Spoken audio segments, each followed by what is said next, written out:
E aí é muito interessante. Eu falo isso, inclusive, nas minhas palestras. Em primeiro lugar, tem um ditado francês, que o destino do vidro é quebrar.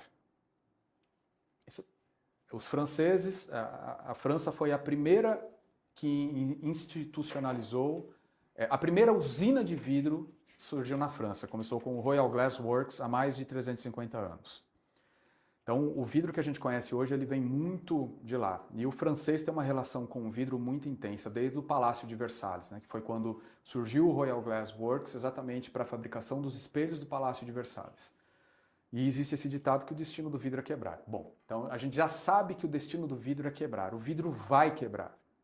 O que a norma faz? O que a gente faz ali? Sabendo que o vidro vai quebrar, Ele como tem o destino certo já, ele né? já tem um destino certo, e aí tem uma brincadeira que eu faço. Como fazer com que o vidro alcance o seu destino sem fazer com que o ser humano próximo dele também alcance o seu? O destino é a morte. Então essa é a nossa relação. Se eu sei que o vidro vai quebrar, então eu tenho que fazer com que, ao quebrar, ele seja essa quebra aconteça de maneira menos grave possível para quem estiver perto dele não se ferir ou se ferir de maneira da menor maneira possível. Esse é o ponto. E aí a gente tem a norma hoje que não é compulsória, então as pessoas, às vezes elas assumem o risco de não seguir o que a norma estabelece ou tem a questão da ignorância, né, de não saber o que a norma determina. Inclusive dentro de construtoras também, tá? Construtoras que ligam, perguntam pra gente, engenheiros que deveriam ter as normas como base do seu dia a dia. Falar sobre norma técnica não é dizer só que vidraceiro não segue norma, que instalador ou projetista não segue norma não, tá? A minha classe social não segue norma técnica. Eu tenho muito embates com engenheiros, eu tenho muito embates com arquitetos. O próprio Jaime Portugal fala que ele fica sempre muito preocupado quando ele fala comigo, porque ele sabe que a classe dele também não segue norma técnica. E esse é um puxão de orelha que eu faço a todos. E quando o arquiteto fala para o vidraceiro, eu já ouvi isso de um monte de vidraceiro e serralheiro, não, eu assumo o termo, eu assumo o risco. O cliente final assume o risco. Existe isso? Não existe isso, tá? Isso é um crime. Isso, na verdade, eu vi isso, voltando a falar da parte de perícia, o juiz, no dia do julgamento, no dia que ele vai dar o veredito dele, ele diz o seguinte para quem está ali sentado do outro lado sendo julgado, e do outro lado você tem a família de alguém que foi a óbito. O meu parecer, o meu julgamento, o meu veredito vai ser dado em cima do trabalho que foi feito por um perito contratado. Esse perito seguiu todo o seu laudo, todo o seu estudo em cima de normas técnicas. O meu veredito vai ser dado em cima de um laudo feito sobre normas técnicas.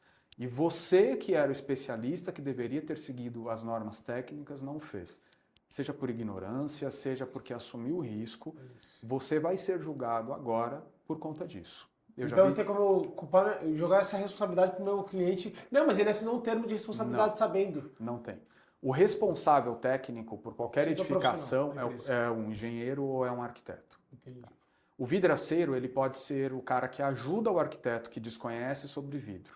Mas o vidraceiro, a grande maioria, não é um grande especialista em vidro. Ele conhece alguma coisa e muito vidraceiro tem medo de trabalhar com vidros especiais, tem medo, às vezes, de querer trabalhar usando a norma técnica a seu favor e deixar de fazer obras, porque o outro, o vizinho dele, não vai usar e vai vender, e vai tirar o pão dele. Só que é um pão, eu costumo dizer que é o pão recheado com sangue, porque se acontecer alguma coisa, aquele ganha-pão dele está sujo. Tá sujo. Então, esse é o primeiro ponto. E aí, o que acontece numa situação dessa? O juiz ele entende que você, além de ter assumido o risco, você tentou jogar para outro a sua responsabilidade. A responsabilidade técnica é sua. Então você acaba respondendo por 2 crimes, tá?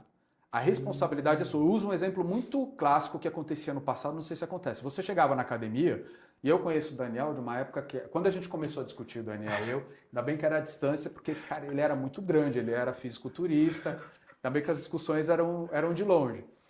E aí, tem caras como o Daniel que às vezes chegava na academia e falava assim, ó, eu não quero que o instrutor me acompanhe aqui porque eu já treino, eu sou fodão, eu sei fazer.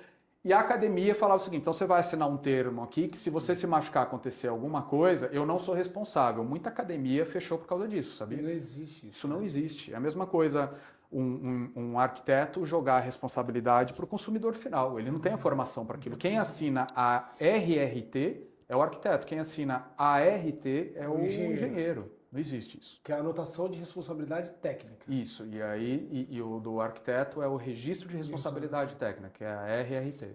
E que toda obra deve ter, né? Toda obra deve ter.